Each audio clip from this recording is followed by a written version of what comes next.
The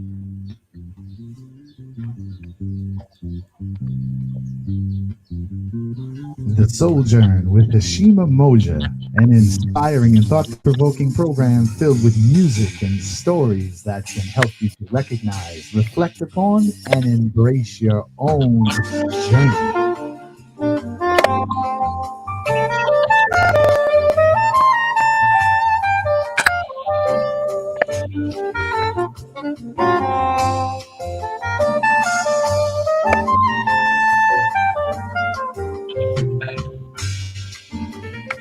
This week on the SoulJourn.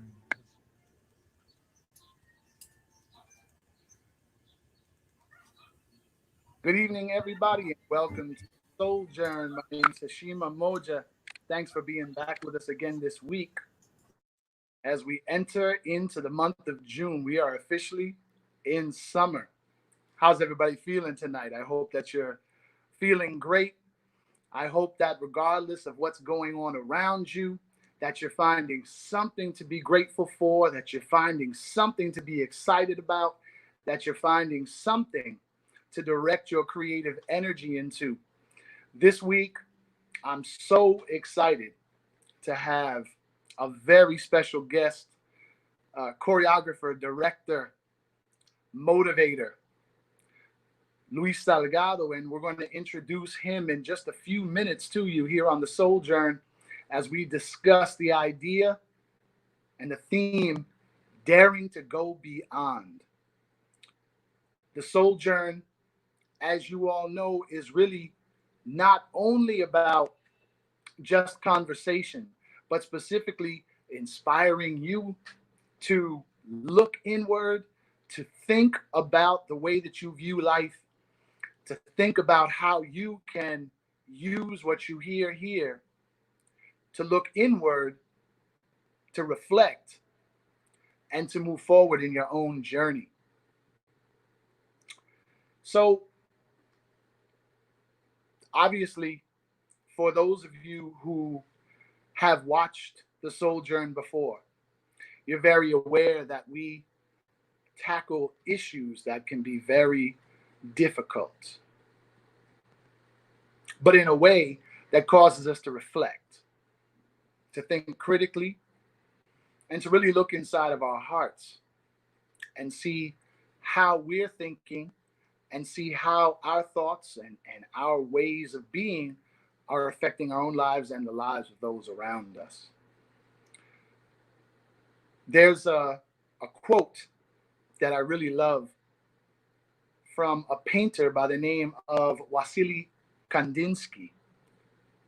And the quote says, "To create a work of art is to create the world." To create a work of art is to create the world. And so, I'm thinking about how powerful being an artist is, or to engage in art. And I'm thinking about how in our society, so many people have devalued art. I'm thinking about how in our schools, art has been taken out of the curriculums because people don't necessarily feel that it's important to fund the arts. But when I think back on that quote from Kandinsky, to create a work of art is to create the world.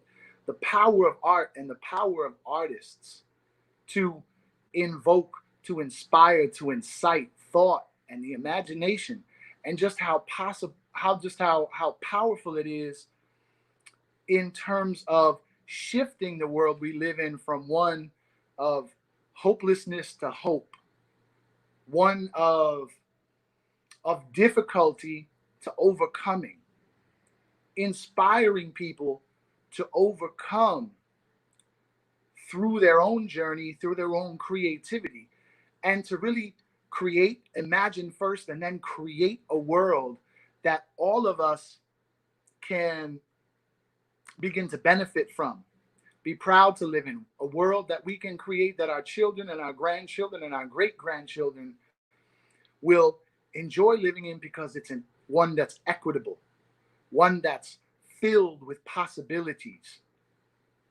And so, as I think about that quote, to create a work of art is to create the world, I understand the power of my own work as an artist, the power of all of my colleagues who create on a daily basis.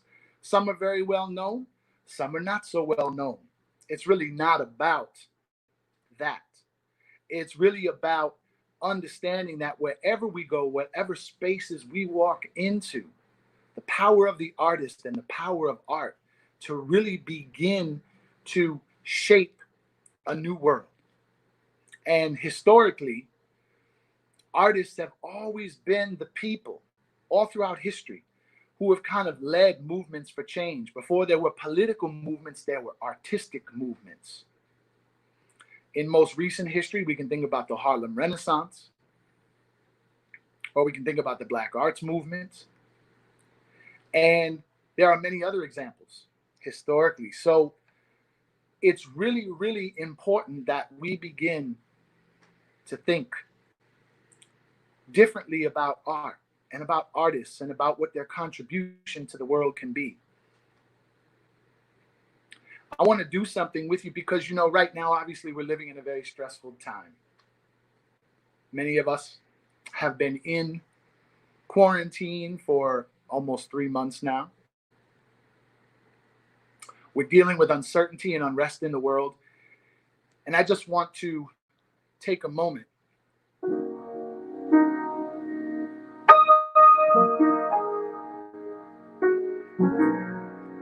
before we get into our discussion with our very special guest, Luis SALGADO,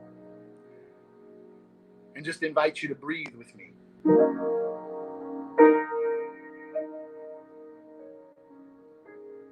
Breathing in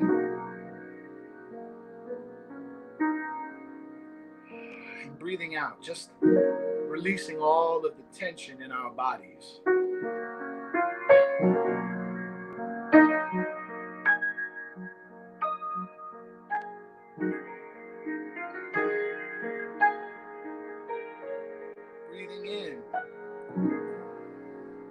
Breathing in peace, and breathing out anxiety.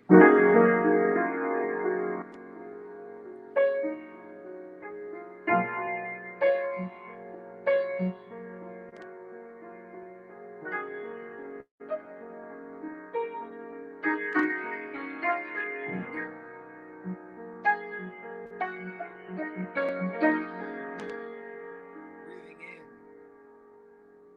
releasing all tension from our neck and our shoulders.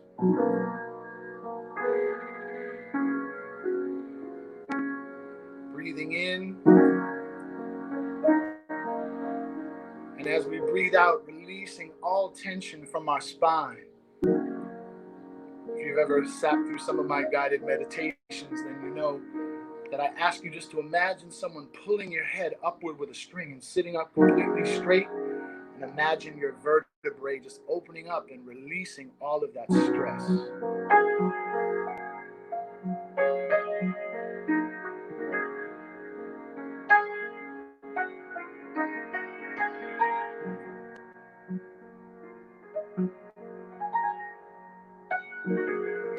One more time, breathing in, and as we exhale, releasing all anxiety, releasing all fear from ourselves, the fear and the stress that we carry, which causes us to feel off balance. Just relaxing for 1 minute, breathing in and breathing out. There's power in breath. You know, in the East, it's believed that there are over 100 different health conditions that can be cured just by learning how to breathe again. So I want to encourage you, never forget to breathe, no matter what's going on. So today on the SoulJourn, it's really an honor, and I'm really excited to introduce someone who I've come to respect a great deal in the short time that I've known him. He is an award-winning international choreographer, director, writer, motivator, the founder of RevolucionLatina and SALGADO Productions.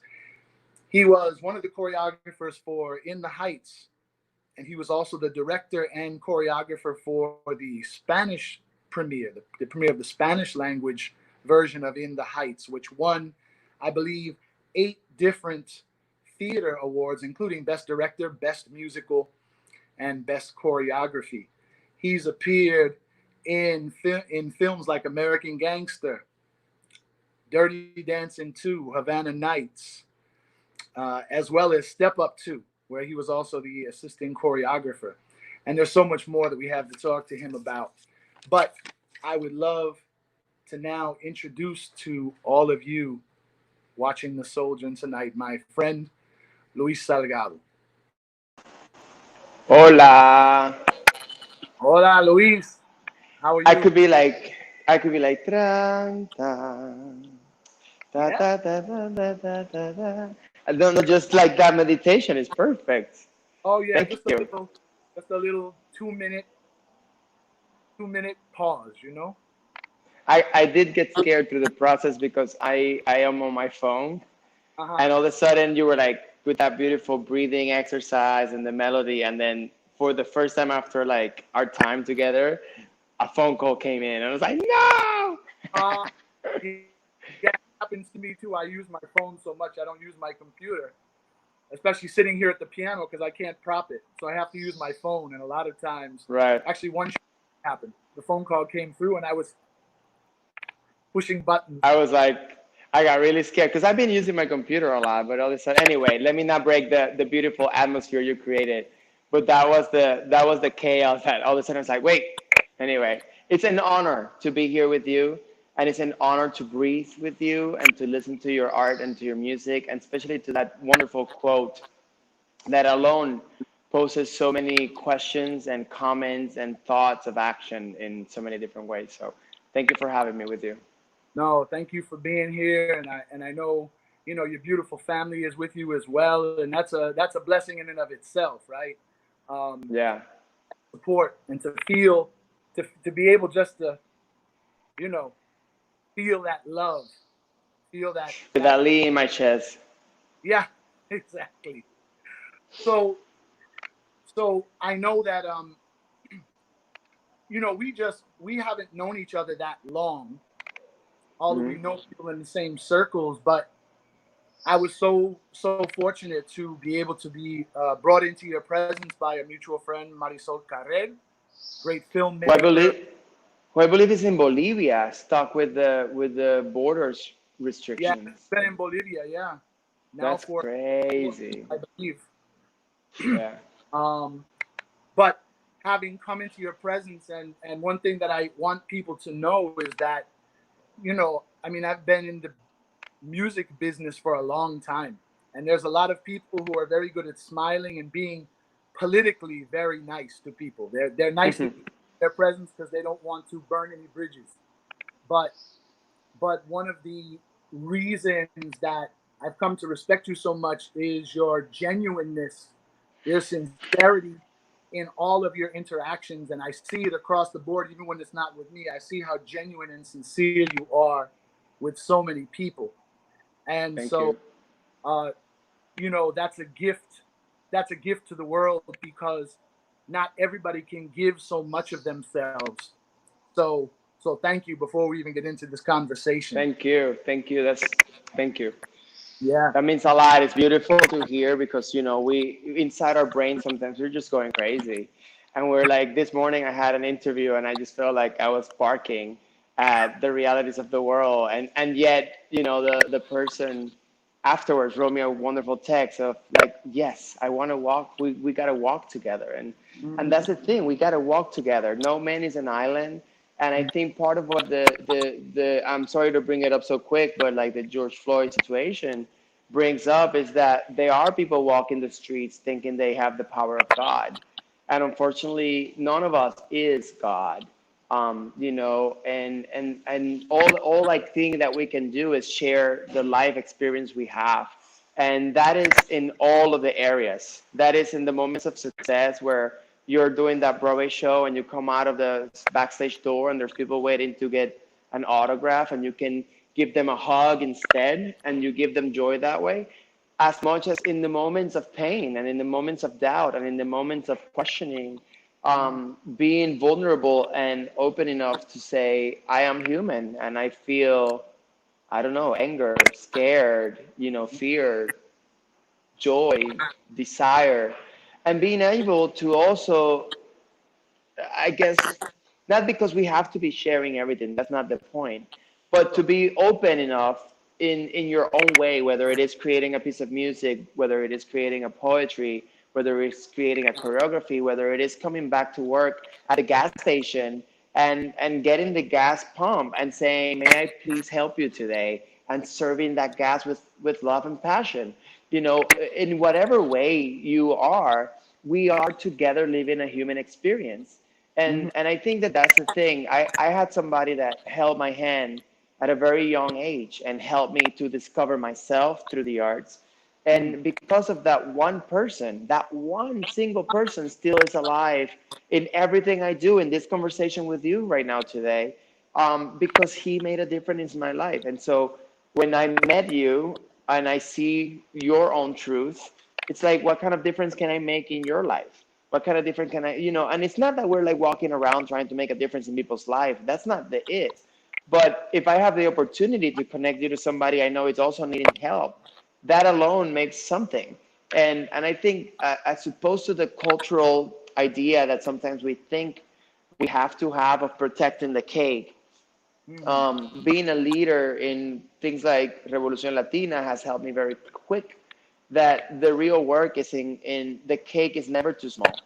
If you Right. share the piece, one little piece can feed over 30 people. Mhm. And so that's the thing. Anyway, thank you for what you said. No, no, I think that those words are important because you touched on something that really moves me in the direction that I feel like I want to go with this conversation is, we can talk about art and we can talk about and we will talk about some of the things you've been involved in just because I want people to know that. But first of all, really talking about how the Luis Salgado that's sitting in front of us became Luis Salgado because I have a similar story. I was going to quit high school, and I had a theater teacher and a music teacher who literally, not, I'm not exaggerating, literally grabbed me by my shirt and by my ear and said, "Over our dead body, you're going to quit high school. We know Oof. something about you that you don't know that we know, and that's that your friends told us that when you're in the corner by yourself, you're singing and you're trying to play instruments. Well, we're going to grab you and put us under your wing, and we're going to give you an opportunity to learn how to channel that creativity. And because of them, I do what I do to this day. And so Amen. tell us a little bit about how you've gotten to the point where you can now do the things you do. Who are some of the people? What are some of the experiences that have shaped you? Well, I will start with mentioning the name of that person I just spoke to you about. His name is Jose Javier Rivera. He's from a hometown called Corozal here in Puerto Rico, and he was just getting into college when I was getting into fifth grade, and I had returned to Puerto Rico from a trip to Hawaii. My mom had been sick. My dad was in the army, and both of them were trying their best to make sure that I was okay. But the reality is that at that time, I experienced a lot of time sort of on my own, Mm. in a new world that I didn't speak the language, where I experienced racism in different ways for the first time, and I felt like I wasn't good enough. So my grades went from A's to F's and D's, Mm. and I was even criticized at the way I was wearing some clothes going to school, and so the all of that impacted my life really big. And at that moment, when I returned to Puerto Rico, there was an after school program, and you mentioned the importance of the arts value in schools. It was an after-school program that gave me free access to dancing and acting classes in a project called Enlace. Mm. This man was the teacher, and that's it. At the moment that I entered that room and I found confidence in myself through dancing or through acting, I knew that I didn't want to do anything else in life. And so that gave the birth to the passion, I think, that I have carried till this day through for the arts. Um, Long story short, because I know we have a lot of ground to cover, that same teacher took me from fifth grade all the way to the graduation of intermediate school. And when he no longer could be my teacher, he grabbed me by the hand. He said, I'm going to take you to other teachers. And he took me to who was Leonor Constanzo, Marcelino Alcalá, people who basically aligned me in the path of my career. And from there I met, you know, a lot of great artists. Ernesto Concepcion Padre, performed with him, Angela Meyer, Choco Horta, who probably you know because she's an amazing singer, salsera as well. Mhm. And that path ended up taking me to discovering New York City, where I wanted to go and learn more. Now I'm entering college. I know that I want to go into musical theater. There's not enough of that in the island. I go to New York and start doing what everybody does: hustle, hustle, hustle, study, study, study, work, work, work, work my butt off. And I am here still working my butt off every day. And you know, I've been able to do a good amount of Broadway shows, a good amount of Hollywood films, in both creative and performance. But I'm still hustling, trying to continue to go forward, doing what I love in different, new, and bigger scales. Yeah. Well, so so the motto of or the theme of Revolucion Latina is dare to go beyond. Yep. So what inspired those words, and how do those words show up in your life every day as you're spending so much energy encouraging others to dare to go beyond? How do those words inspire you and show up in your life on a daily basis? They show up to mess me up, bro. They show up on the wrong timing. Um, you know, when Revolución Latina started, I knew exactly what the mission was about. It wasn't about providing work. It wasn't about money. It was about inspiration and empowerment through the arts. And there were Mm-hmm. so many different ways to do that, so many different ways to accomplish that. We did it first through dance, then we did it through acting, then we did it through singing, then we did it through collaborations. You know, it's been a journey of how do we do it. We did it through educational performance arts programs, both for adults and for kids. And there was Ali Solomon, was part of our team, Gabriela Garcia and Denise Lambert. And we were just looking and looking, like, how do we summarize all these things that we want to do? Why are we doing it? Who are we doing it for? We're doing it for the Latino community. Why? Because we want to inspire them to go forward, to break those walls. I mean, it's easier to know what those walls are today with the president we have. But at that time, it's like to to break those walls that exist within ourselves. What do we do? What do we? And I think it was Ali Salomon, if I don't remember wrong, who was like, it's like going beyond. It's like, yes, you got to dare to go beyond. And so, like, you know, that's how we sort of landed at that as our motto, like through a scope of really researching what our intentions really were. But the thing is, you asked me how does it come up in my life? It really comes up in the worst time, because when you think you know, then there comes a challenge that you're like, it's okay. And then there's someone from your team or someone that's been affected by you that looks at you in the eye and say, bro, you're the one who said it, dare to go beyond. And so there you are. And simple things as like going to the river again and like going up a big freaking rock, and my friend Matt Steffens jumps out of it, and then it's like, what, are you scared? Dare to go beyond. And there I go, I have to jump because I said it.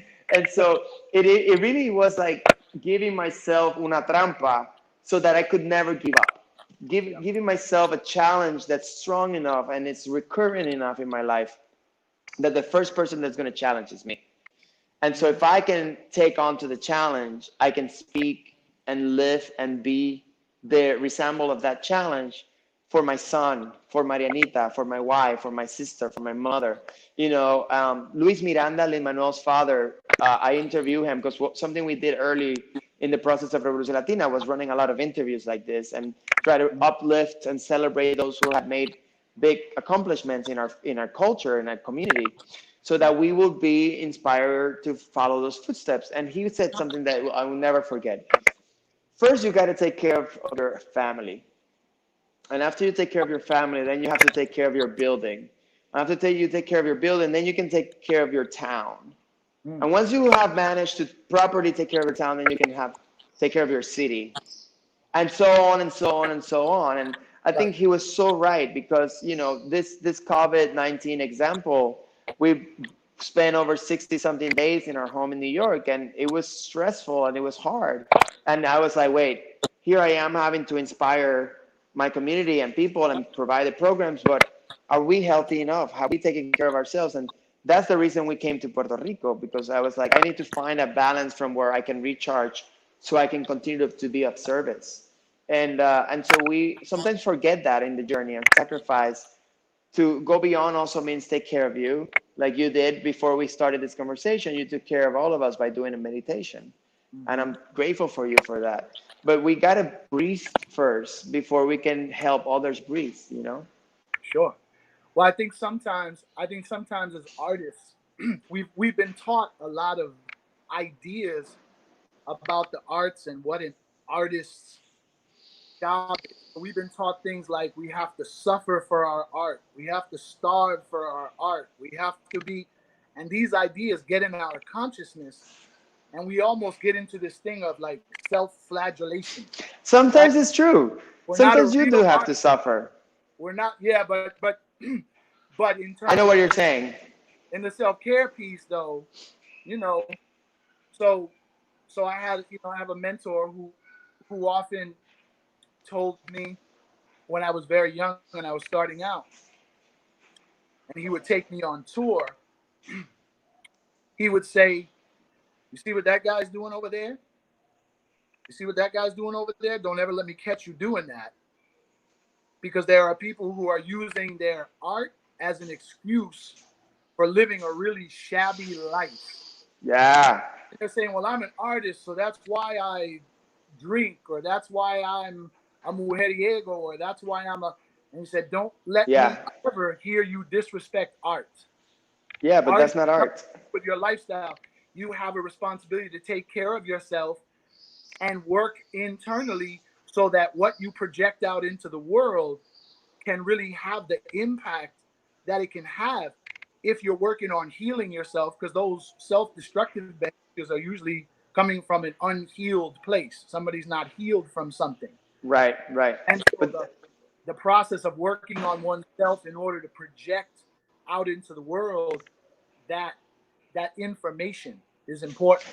yeah, but that's not art, That's ego, and that's a person going through the journey of what they think something for their life is and whatnot. But that's not art. Art is what you said. To make a work of art is to create the world, and to create the world is to be in touch with the world, to be vulnerable to the world, to succumb to the realities of the world around you. And by listening to those stories outside of your own, also, um, it's you create a passion for humanity, and having a passion for humanity is how you start telling stories, and that's will be my summary of what art really is. Yeah. Well, along those lines, thinking about that, there are two entities that you use as kind of your base of operation. That's Revolucion Latina and Salgado Productions. Hmm. And I think one of the things that's pretty surprising, or would be very surprising to anyone, because the world thinks in such small terms, which is why Dare to Go Beyond is so powerful for me. And I tell people all the time, I don't have it on now, but one of those little rubber blue bracelets from Revolucion Latina. Ah. I wear it when I'm out because I want people to see it. When I'm playing my bass, this Oh, hand, nice. so then it's here, Dare to Go Beyond. And it's funny because as I talk to fellow Latino artists, sometimes they'll express a frustration like, well, I'm a Latino painter and they expect me to paint pictures of plátanos and coconuts and, like a very limited view of what we do.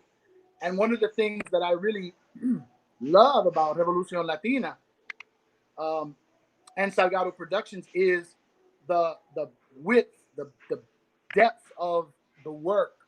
So, in particular, thinking about the fact that maybe as Latino artists and people training Latino artists, no one would ever expect you to be training young people in Shakespeare or in, Hmm. because that's not Latino, right? And they Yeah. expect Oh, young we people have that debate all the time. in this little tiny box. So can you talk about some of the things, the various programming and the vision for Revolucion Latina, for Salgado Productions? Well, the vision is as simple as to empower us through the arts. And why is it important would be then the question. It's important because, again, you see the world right now. Black lives matter, and when we bring that forward, there's chaos, and people are like, all lives matter. Of course, all lives matter. But as like, I read it through my friend Joshua Henry's wife, Catherine Henry, who said, I read in her post, but until Black Lives Matters, no life matters. And Right. so that's the same thing with Latinos. When I started experiencing the journey of the Latinos in New York and in the field of Broadway, I tell the story all the time, and I sometimes feel like, am I saying this too much? But it's like, it is what it is. It was 2004.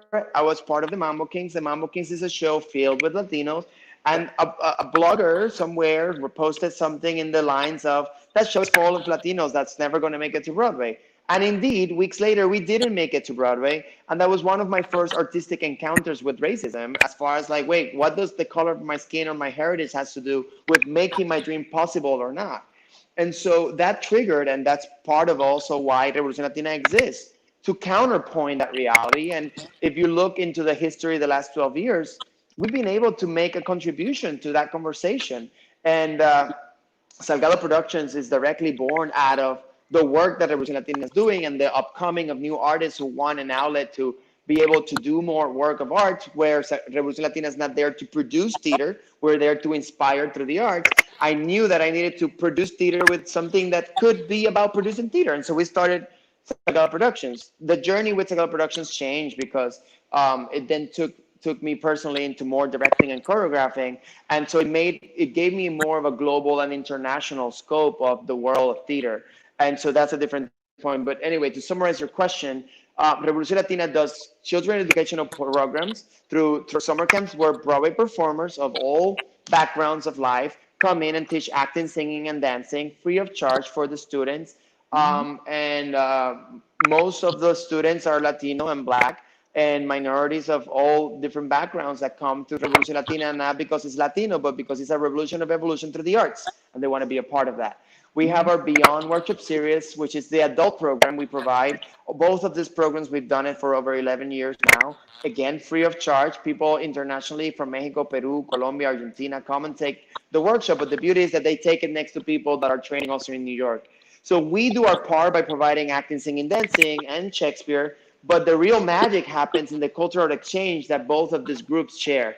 The Latin America bring their passion, their hunger, their desire for learning. The New York bring their New York experience, their know-how of how to audition, they actually being able to read music from a sheet of music, they haven't been in some sort of a New York stage, and they share their life experiences. And we see the evolution of their growth happen in front of our eyes, us just doing a little bit of a push towards the idea of Dare to Go Beyond. With Salgado Production, as I said, we go into producing, and you're part of one of the movements I'm trying to do now by bringing composers together, because the Yeah. conversation is no longer about, do we have enough representation on the Broadway stages? I mean, we can still always have more, but the conversation is now, when are we going to write more of our own stories? And so now my new mission is to try to bring more writers and composers together in a place where I can nurture their journey, so that I can connect them with my actors, and I can connect them with my theaters, and I can do more theater with the voices of the people that are writing it from backgrounds that I love and I care to tell their stories. And so again, it's all a circle of the same. If you want to share who you are, if you want to share what you love, you share it. And as you share it, you build beautiful castles. Yeah. Yeah. I mean, I have to, I love inserting my own personal experiences in my interviews, and my Luis Salgado story, which I think will stay with me for forever, is requesting to sit down. Actually, you requested to sit down with me You said, when are we going to sit down and have coffee? And when are we having a coffee? When are we having a coffee? And I met you. You had just come from a dance class at Broadway Dance Center. I met you up. You don't live too far from me anyway. And we went and sat down at a cafe. And you were trying to get to know me. And so I was sharing some of my musical experience with you. And you sat back for a second. And you know me, when people get quiet, I get a little nervous. But you sat back a little bit. I'm waiting for the el regaño. And you said, Moja. Why would I ever regañarte a ti? My mother, she'd find a million reasons. So, and you said, Moja, what you've just told me is not just about music. You're a storyteller. So here's what I want you to do. I want you to start writing this because what you're really talking about is the intersectionality of your story and blah, blah, blah, blah, blah, blah, blah. Start writing it, and I'll even give you the title. And you gave me the title. And you said, that's your homework. And then, you know, it wasn't just, well, you know, Moja, yeah, if I hear of any opportunities for you, I'll connect you. You said, wait a second. You picked up the phone. Carlos, I'm sitting here with this composer, great composer. And I'm saying to myself, who's he talking about? He hasn't even seen my compositions yet. You heard some of my music, not my full. You had sent me your music, yeah. And some of it. And you said, I know you're looking for a composer for this piece. So here, talk to him, exchange numbers. And next thing you know, like a week later, I'm sitting down in a rehearsal room writing music with Carlos. And so Amen. The ability, the importance of relationships, I realized about you right away that your ability to form relationships with people is part of how you're able to move in the world the way that you move. You're a connector. You're a person who forms relationships, and then you're able to connect other people. And I think, you know, I just finished reading this really great book called The Power of Two, the myth of the individual genius. And it was all about how throughout history, people have always thought that there's one genius who creates this great thing, or one genius who creates this great piece of art. But they're all a result of everybody who's ever poured into them. Yep. And they generally have some type of collaborators who are saying, well, you know, like, so Duke Ellington is a great example. People think about the great Duke Ellington, the genius, and he was a genius, but he also wouldn't have been who he was had he not had Billy Strayhorn, right, who was his collaborative partner and genius orchestrator, writing these amazing orchestrations. Or, you know, any of the great Broadway composers, you know, and so Jerome Kern and Hammerstein and all these people who collaborate. In modern time, Lin-Manuel Miranda and Alex Lacamoire. You know, Alex Lacamoire does a big chunk of work. You know, he is to be given a lot of merit and value. I mean, and he does gets it, but like that man and Lin and their relationship, the same with Tommy Kell. Tommy Kell and Lin, you know, Tommy is the guy that knocks on Lin's door and says, hey, what do you got today? You know, come back next week. And then Andy Blankenbuehler came onto the project and like brings all this other poetry. And so like they call themselves Voltron, como like the Transformers, because, you know, they know that they need each other. We need each other. We're not God. We're not God walking on earth. That's the thing. That's the thing that we got to remember. That was the thing that again, I mean, so much triggered me from this event, and I'm sorry to bring it, and I'm not sorry, I have to bring it back. But you know, it's that we are taking the world's reality as if we're God. We have a president that leads as if he was God. What did he do the other day? He came out and made people be heard by the police just so that he can stand in front of a church he probably never visit and put a black Bible in front. What was he trying to do? What is really the image and the message that he's trying to give? And I think that is the thing right now is that Charlie Chaplin said it. You know, we have developed speed, but we shut ourselves in. Machineries that gives us abundance have left us in want. You Wow. know, and so that's the thing. We have been left in want because we have moved so fast in a technological reality of world, in a political world, in the sort of connecting the world through internet, that we have forgotten our humanity. We have forgotten our necessity and our real need of interconnecting and listening to each other and embracing each other and coexisting with each other. Back then, when the cavemen were in the caves, we were needing to share the fire. You, Moya, that example you just gave is a way of me having this fire in my hand and passing it on to you and Carlos. That hopefully will then pass it on to Jaime and somebody else, and to Michelle and Yeah. to Daniel Gutierrez. And so if we can carry the fire won't die, and we will be able to be alive. Because back then, if you didn't have fire, you would have died from cold, or you would have died because the animals would come and eat you. Right. When you put that in today's society, we have moved so quickly that we have forgotten the simple detailed gesture of sharing that fire, or coming and telling the story in that cave because I want you to know how to protect yourself and how to take care of your family, or how to grow the rice, for example, so that you can live out of something. And that is the basic tradition of our humanity, that we help each other move forward in generation after generation. But because we're moving so quickly, we have lost the way.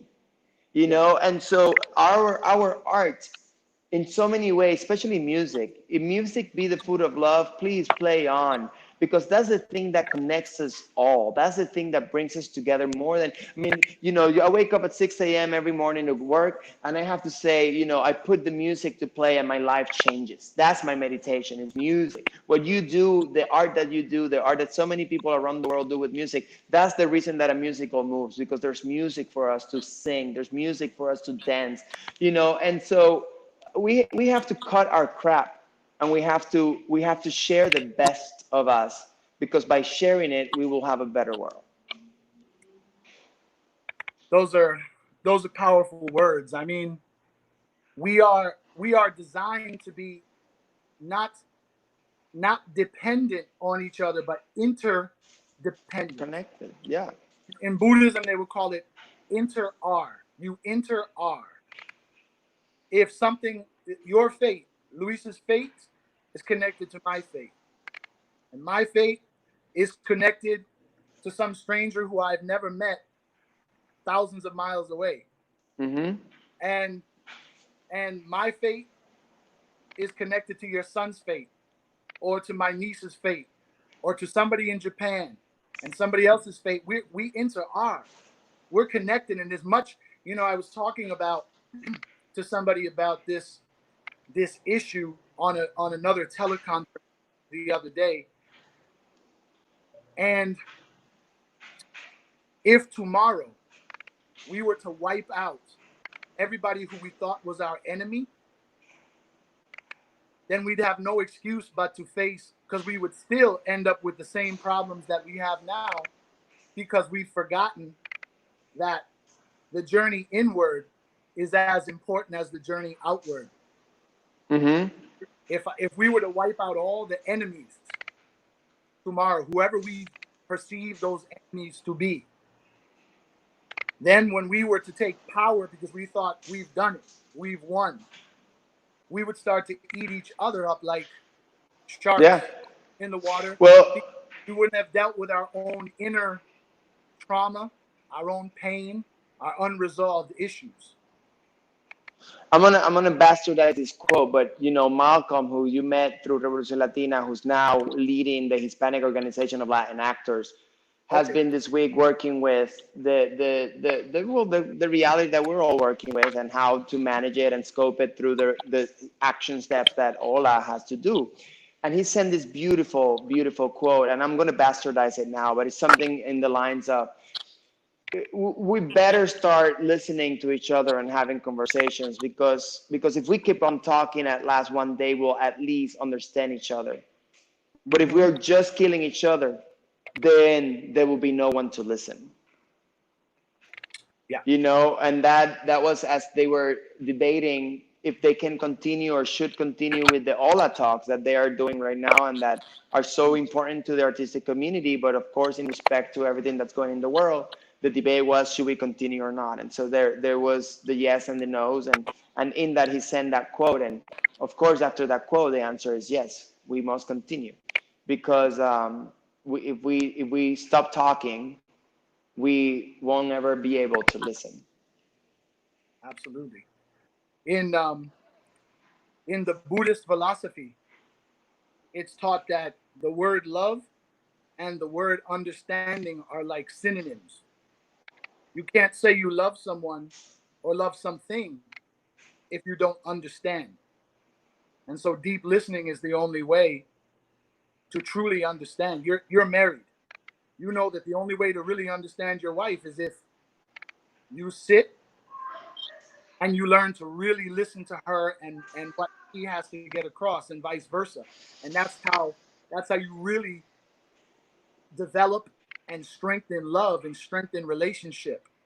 And relationship seems to be, as you said, what's lacking so sorely in our society. We've gotten away from trying to understand each other, and as the quote says, now we listen to respond instead of listening to understand. Mm-hmm. Every, todo el mundo quiere tener la razón. Everybody wants Yeah. to have the be right. Everyone wants to be right. And so we stop listening to really understand people, and we're only listening just to form a response, Yeah. go back and forth. So let me ask you this, Luis. One last thing before we go tonight. Maybe do you have one last inspiring word? Maybe it's an inspiring quote. Maybe it's a line from one of your favorite songs. But leaving the audience from the SoulJourn with one last little piece of inspiration before we go. You know, it's really hard because our conversation has been very inspiring and I love talking to you. But when you ask me if there's one more thing, I feel like our conversation has been about art. And this first quote you started the show with is so beautiful. You know, to make a work of art is to make the world. And I honestly, I am empty-handed with what to say, because what I can say is that we are living really hard times, and I cannot cover the sun with my hand. You know, it's in front of us, and people need to listen, and people need to express, and people need to be loved and be hugged, and we're in a time where we can't hug. Mm, And so all of the channels are very separated from the potential that exists within us. You know, to reach light, it's kind of challenge right now. mhm. And I think you asked me earlier what dare to go beyond means, and I think the last thing I can then contribute is to the people that are watching. What does dare to go beyond mean to you today? You know, we can challenge the curfews. We can go out there and march, which I think is extremely needed. And I think we can go out there and burn the cities, and we can go out there and scream. And or we can sit here, take a deep breath, and really understand that we are all responsible for what's going on in the world. And that daring to go beyond involves and needs each and every one of us. And then there are thousands that are going to have to go and march, and that there are maybe 50 who need to express it by burning something, and that there are thousands who might make a piece of music, and there are another thousands who will work with law, and through their law make a connection and go beyond, and there are thousands that will cook and give food to those who need food, and there are thousands who will simply look at somebody different than theirs in the eye and hold their hands and give them a hug regardless of the coronavirus or not. And that each and every one of those actions, it's going beyond. And each and every one of those actions is making a change. And each and every one of those actions is making a ripple of progress. And we need all of them. What we cannot have, what we cannot accept, it's leaders who cover their ears and choose to ignore our voice, because those are not leaders. And we all need to go beyond, and we have very little time from now to November to make sure that we're clear on the path that we need to take for the greater good of our country. That if we really want to see America be great, we all need to take action, you know. And I invite all of the artists, and I invite all of the lawyers, and all of the chefs, and all of the people who pick up the garbage, and all of the people who did the recycling, each and everyone in every single freaking field. It's needed right now to be on the edge of this action. We're all on the edge of having to make a choice of how we choose to go beyond. And that's the last thing I can contribute. For someone who was stuck on what to say, I think that was a powerful way to end this conversation. So I want to thank Luis Salgado for being with us tonight, for taking time to talk with us, to share about art, about the importance of daring to go beyond. And Luis, how can people get in touch with Revolucion Latina or Salgado Productions if they're interested in seeing some of your work online? Yeah, well, Revolucion Latina, you can write email to info@revolucionlatina.org, or you can visit our webpage, revolucionlatina.org. With Salgado Productions, it's salgadoproductions.com. And if you write an email from there, we all get it. Like the team is able to get back to you. Our page right now is not as up to date. We're actually working on that. But yeah, and we're hoping that we can get back to inspiring people through arts. Absolutely. They're actually posting the links in the Thank you. at the bottom. So, and I know that that the production team will also be posting those links on the 2622 pages as a follow up to this interview. Thank you. So, thank you so much. Enjoy your family. Enjoy your time. Take time to heal. You know, I love you, and I love your family. It's mutual. And we're going to see each other real soon. If you want to stay in the room for a second, I'm going to wind it up with a song that I actually just wrote a few days ago. Yes. So está bien rough, pero it's called What Would You Do? And it's asking the question, if it was your child or your son or your daughter who couldn't breathe or who was asking for their mama, tell me the truth. What would you expect others to do? Would you want them to stand idly by while you or your loved one slowly died, or hung from a noose while others made the excuse and asked you not to hate, to be patient and wait? What would you do? Do you know the truth?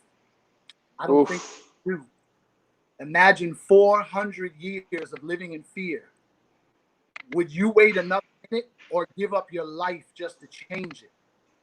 Tell me the truth. What would you do if you knew the truth that every minute, what would you do if you know the truth that every moment could be the last one that you got to hold your daughter or your son? What would you do? Do you know the truth? And can you see through the lies that you've been taught to believe? So, wow.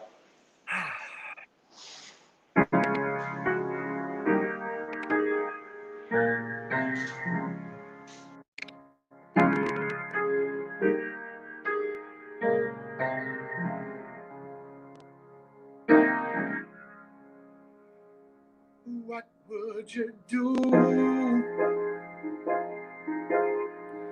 if it was happening to you?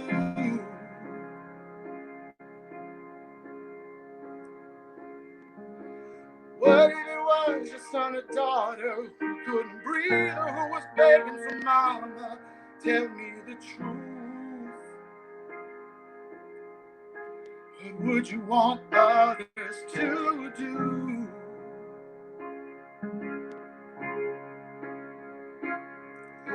Would you want them to stand idly by while you and your loved ones slowly die hung from a noose? Our love is made an excuse.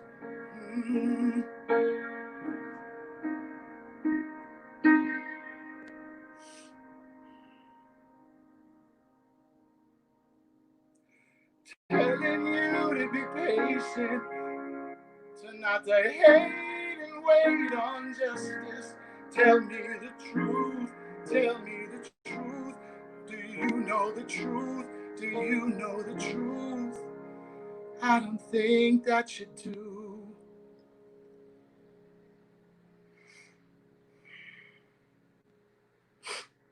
Imagine 400 years living in fear.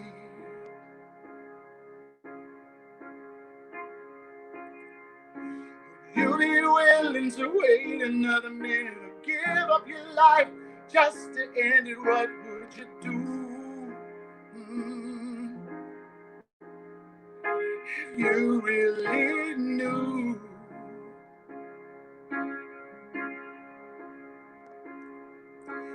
Every moment could be the last one. You got to hold your daughter or son. What would you do? What would you do?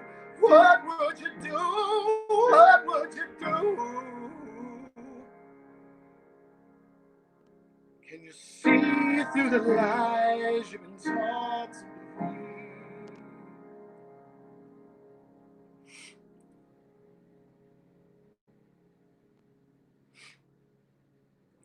I don't think that you do. Oh,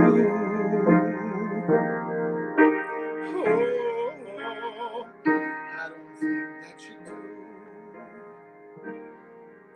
No, no, I don't think that you do. Oh, and I don't think you want to know the truth. Oh.